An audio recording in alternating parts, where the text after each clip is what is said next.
Hello everyone, how you all doing today? It's been way too long since my last video, and life got crazy, but we're back and better than ever. If you're new here or a returning subscriber, welcome aboard. Today, we're diving headfirst into what could be the most chaotic and exciting banner roadmap Genshin Impact has thrown at us in years. I'm talking about the full breakdown from version 6.1 all the way to 6.7, piecing together leaks, patterns, and community buzz to map out the new 5 stars, reruns, and those wild strategy shifts HoYoverse seems to be testing. Obviously, none of this is set in stone. Leaks are leaks, and Hoyo could flip the script at any moment. But with credible sources like ComDGCat dropping bombs and the PV giving us hints, there's enough here to get hyped or stressed about your Primogem savings. We'll cover the must-know characters, potential synergies, and what these choices might mean for the game's future. And before diving into all of this, if you are planning to get Flynn's, Lauma, or any other characters from the banners, save up to 30% on current banners at LDShop. Plus, with my coupon, you'll get an extra 5% discount, which is a huge 35% off in total. Like this one, you can get 6,480 Genesis Crystals pack for just $68, which normally costs $100 in the game. And if this is your first purchase, you get double the amount of Genesis Crystals. The process is super fast. Pick your product, choose your server, enter your UID, and that's it. Your purchase arrives in under 5 minutes, and LDShop ensures secure payments every time. Plus, if you spend over $80, you'll get a free welkin moon. Interesting, right? So use my link in the description or pinned comment to get 35% off and save big on every top-up.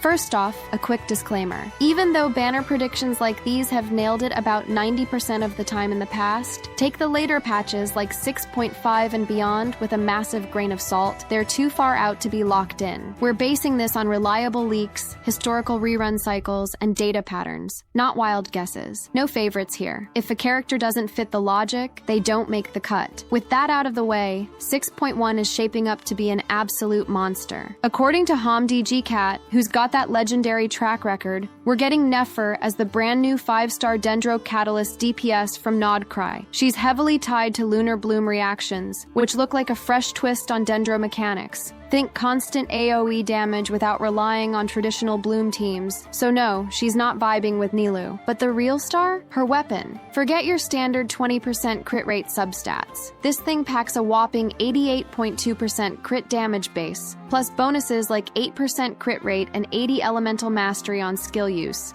and another 24% crit damage boost when triggering Lunar Bloom. That's up to 112% crit damage at peak. Insane. Other weapons can't even compete. If you're pulling Nefer, her SIG is a must. No F2P alternative comes close. Now the banner lineup? Buckle up, because Hoyo pulled a wild one. Nefer, Arlecchino, Furina, and Zhongli. Yeah, 2 Archons in one patch. That's unprecedented. Normally, Archons get solo spotlight reruns, but here they're stacking Zhongli's unbreakable shields and Furina's team-wide buffs alongside Arlecchino's pyro carry power. New characters like Nefer almost always hit phase 1, and synergy points to Furina pairing with her for that Hydro application to juice Lunar Blooms. No way they stick Arlecchino or Zhongli with her. Zero chemistry there. So, expect phase 1 to be Nefer and Furina. Phase 2, Arlecchino and Zhongli. It's a wallet drainer, but the comp potential is off the charts. One weird twist is no Natlan reruns at all, breaking the tradition of bringing back the previous region's stars right away. Is Hoyo shaking things up permanently? Feels like it. Moving to 6.2, we're meeting Duran, the corrupted dragon from lore, now a playable 5-star pyro sub-DPS. Leakers call him Shangling on steroids, and I'm here for it. His kit's all about off-field pyro application, enabling vaporize and melt reactions like a pro, with whispers of extra utility like buffs, healing, or shielding. He's not just a sub-DPS, he's the glue for entire teams. I'm picturing him slotting into comps with Hydro or Cryo DPS units, making him a must-have for reaction junkies like me. For reruns, we're digging into cycles and patterns. Venti is long overdue. Seriously, he's been collecting dust forever, and his crowd control fits Duran's AoE-heavy playstyle. Then there's Varka, hitting her rerun window 4 to 6 patches after 5.5. Add a Cryo or Hydro support to round it out,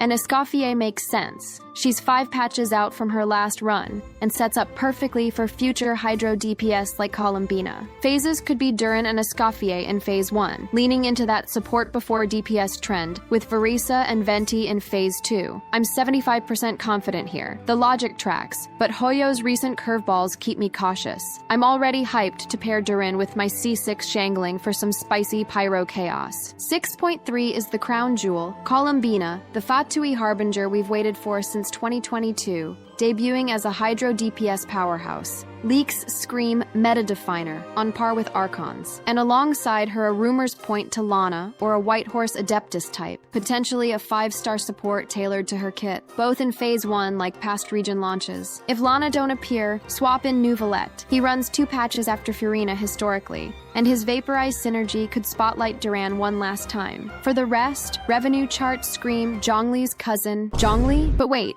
didn't Zhongli already reran in 6.1, so pivot to Zilonin, a universal buffer with weapon and C1 boosts that's still pulling numbers. And last spot, Natlan holdover Kinich, the last popular one standing after others' recent runs. Phases are fuzzy without Lana's kit, but expect Columbina headlining Phase 1. Now, 6.4 is where things get spicy and controversial. Varka, the Mondstadt Grandmaster we've hyped for 5 years, finally arrives as an Anemo Claymore. His kit sounds utility-focused. Think crowd control and team support, not chart-topping DPS. But here's the kicker. Leaks from sources claim he'll debut here but join the standard banner in 6.5, like Tignari or Mizuki. As someone who's been waiting for Varka since I started playing, this stings. You'd lose 50/50s to him or grab him free via selectors, but it kills the limited banner hype. I know standard banner editions often follow utility-focused kits, but adding another Mondstadt Anemo with Diluc, Jean, and Mona already there feels like a weird move. I'm 50/50 on this leak's credibility, and past standard rumors have flopped. For reruns, Skirk hits her 6-patch cycle post-debut, and Mavuika slides in as the last Archon needing a rerun. Phase 1 could feature a new Lantern Rite character, with Varka and Skirk in Phase 2.